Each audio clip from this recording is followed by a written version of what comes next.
Welcome to the post-game show for Warhammer 40k 8th edition Group 8, which consisted of battle reports 55 through 60, 1500 points, Chaos Demons of Slaanesh versus Dark Angels versus Orks. First and foremost, there will be major spoilers revealed in this video, and therefore, if you do not want any of the previous battle reports to have the ending spoiled, because you haven't seen it yet, I would advise to pause this video and go watch the battle reports first. Also, for a full overview of each army with all of the war gear that they brought throughout the group, please check out the pregame show, which was released at the beginning of the group. The link for the pregame show will be in the description down below. And so with that out of the way, let's get into the final results. In third place, we have the Chaos Demons of Slaanesh with 1 win, 3 losses, and a 0 victory point differential. In second place, we have the Orks with 2 wins, 2 losses, and a -4 victory point differential. And finally, in first place, and the official winner of the group, we have the Dark Angels with 3 wins, 1 loss, and a +4 victory point differential. And so now, going in alphabetical order, we will break down each of the armies.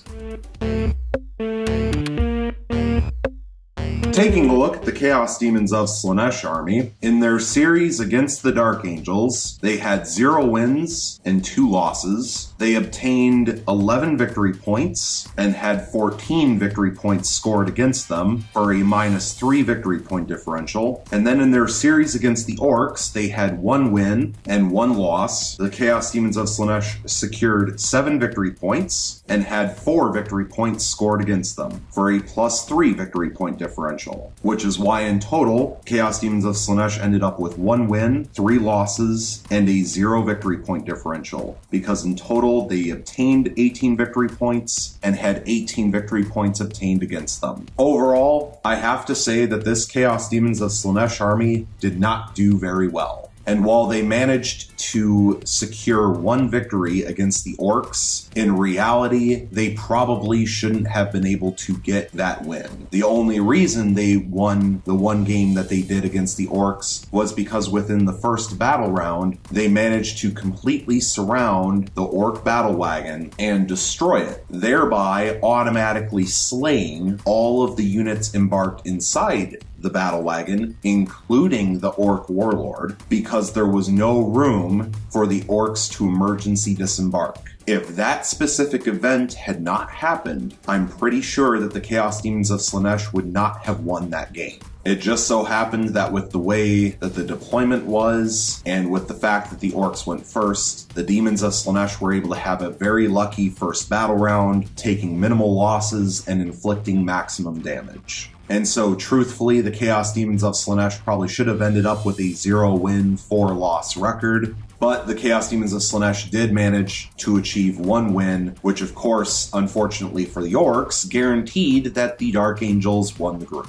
Another issue that this Chaos Demons of Slaanesh army had is that this is not the army that I was originally going to bring. Unfortunately for the Chaos Demons of Slaanesh, they were originally going to bring 2 squads of 10 Seekers and then 2 Hellflayers. However, I was not able to get the Hellflayers assembled in time, and so they had to bring a 3rd squad of 10 Seekers instead. And especially against both the Dreadnoughts and the Razorbacks, the Hellflayers would have been a major help. They probably would have had a better chance to wound, and while they would have been a juicier target for the twin last cannons on the Venerable Dreadnoughts to target, they also wouldn't have been quite as squishy because they wouldn't have been toughness 3, which is really a big issue that this Demon of Slaanesh army had, is that everyone except for the Demon Princes were toughness 3, which meant it was very easy for the twin assault cannons to wound, it was much easier for the bolt guns to wound, for the sniper rifles. And then of course against the Orks, there was plenty of strength 4 shooting attacks from the Orks, which of course could do a lot more damage against toughness 3 than against something with a much higher toughness, such as a Hellflayer or perhaps even a Keeper of Secrets. Another unit that I was planning on bringing but couldn't get assembled in time. Another unit that would have been interesting to see from the Chaos Demons of Slaanesh is if they had brought a Soul Grinder or 2, because those have 3-up armor saves. which, especially in the mission Narrow the Search, could have made a very big difference with the null field negating invulnerable saves. Unfortunately for the Chaos Demons of Slaanesh, the null field in the Narrow the Search mission was exactly what they didn't need to go up against. Since we are dealing with a close combat demon army, which relies heavily on 5-up invulnerable saves to survive, the null field practically guaranteed that they would lose the Narrow the Search mission. And they did lose both of their Narrow the Search missions. So overall, this Chaos Demon of Slaanesh army was not very good. In fact, all things considered, its record should be worse than it actually is. And if I were to bring the Chaos Demons of Slaanesh again, I would bring a very different army. I would want to strongly consider bringing Soul Grinders, or Keepers of Secrets, or Hellflayers, or something that's a little bit less squishy and easy to kill off.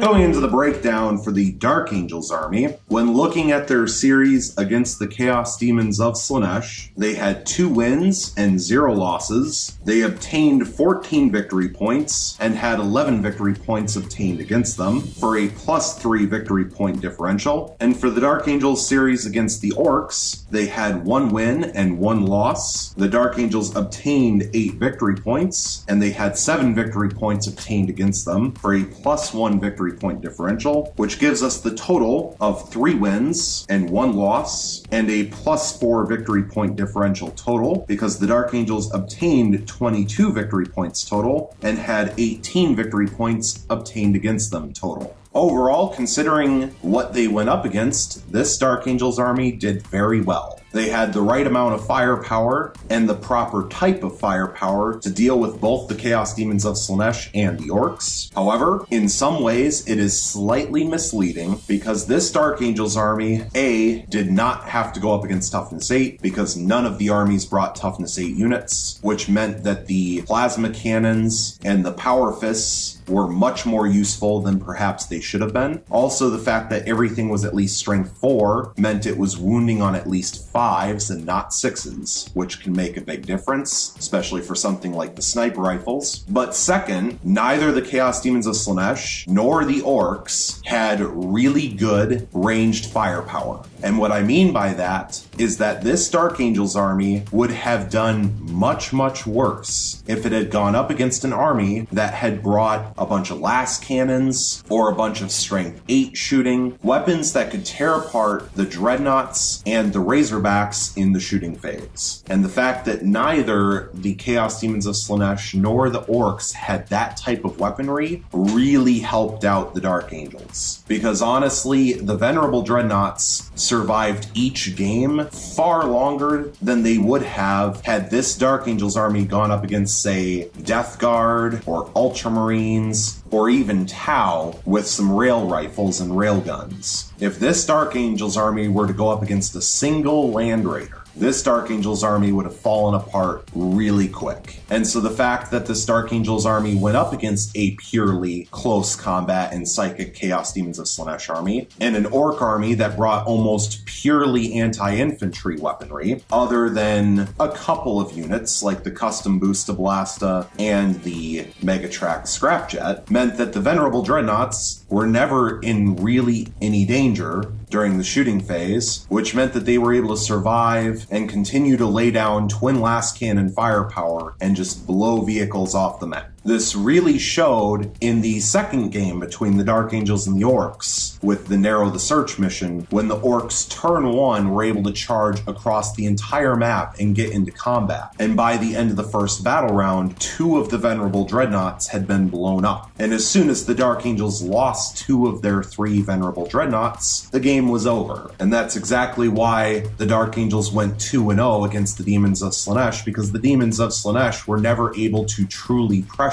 the Venerable Dreadnoughts. So while this Dark Angels army did well, I have to say it did well only because of the armies that it went up against. Because it went up against armies that were not equipped well enough to deal with the Venerable Dreadnoughts. Had this Dark Angels army gone against someone else with more heavy shooting firepower, say Drukhari with a bunch of Dark Lances, this Dark Angels army would have fallen apart in an instant. And so what would I do differently, especially considering the fact that that I didn't want to bring Toughness 8. Perhaps Terminators would have been better overall because of the 2-up armor save. Or perhaps bringing Predators, which would have had more wounds than the Venerable Dreadnoughts, and would have been able to bring more last cannons.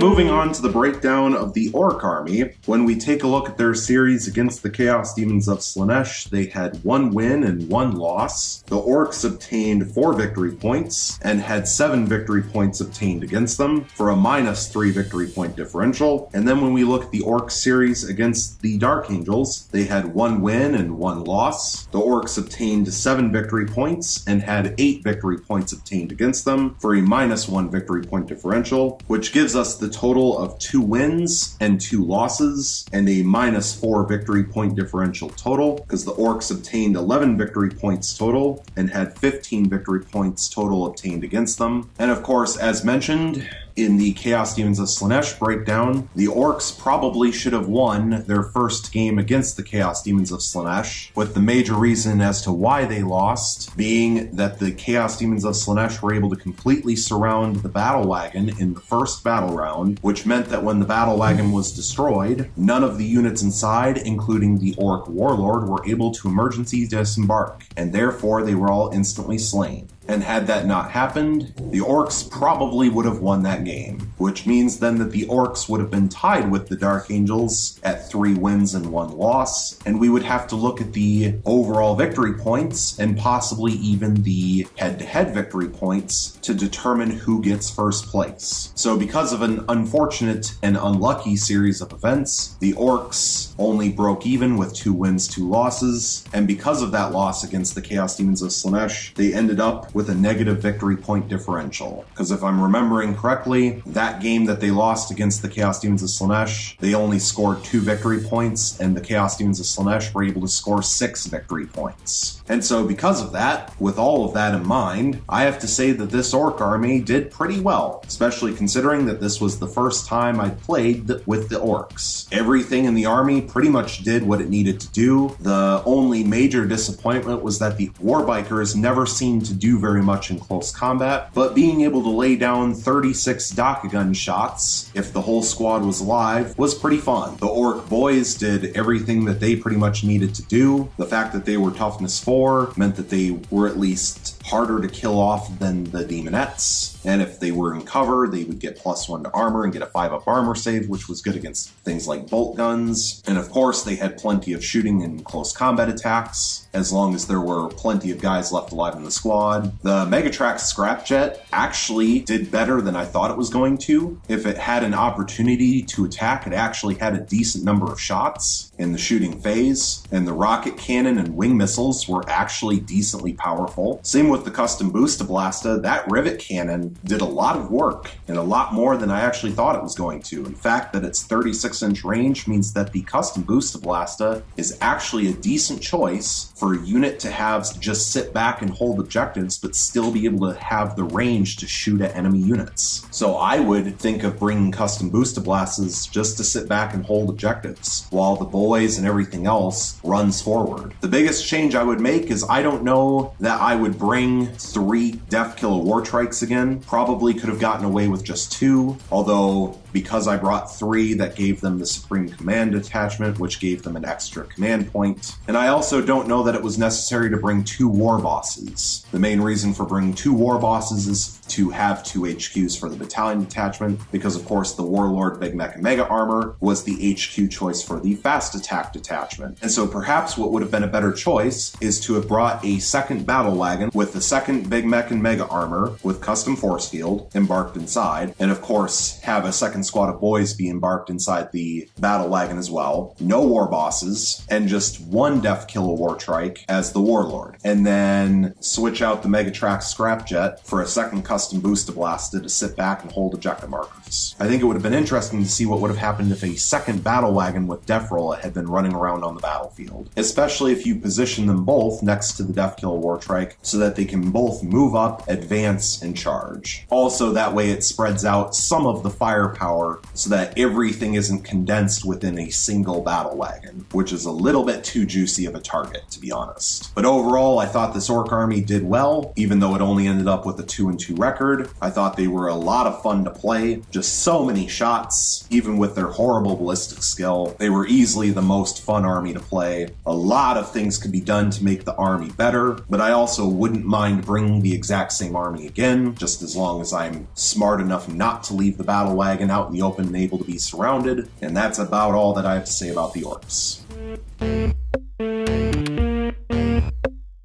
And so this officially marks the end of Warhammer 40k 8th edition Group 8. Overall, I have to say that this was not the best group that's ever been on the channel. Group 8 got off to a pretty rough start, with one of the 4 armies being kicked out almost right away, so we only had 3 armies for the group instead of 4, like there should have been. I mentioned that the Chaos Demons of Slaanesh were not able to bring the army I was originally going to bring for them, because I couldn't get the models assembled on time, and while I didn't talk about it with the Orks, honestly, the Orks had the same issue. I originally wasn't going to bring the Custom Boosta Blasta or the Megatrack Scrapjet, and instead was going to bring 3 squads of 6 Warbikers, but could only get 1 squad of 6 assembled in time. So all in all, it was a pretty rough group. It needed a lot of work. It needed a lot more prep time, and hopefully I'll be able to give that to the next one. And in order to help facilitate that, I'm going to be introducing some things in the next channel update vlog, which should hopefully be out within a couple weeks of when this video goes up, to talk about some changes that are going to happen within the channel in order to help create better content so that it is more enjoyable and more entertaining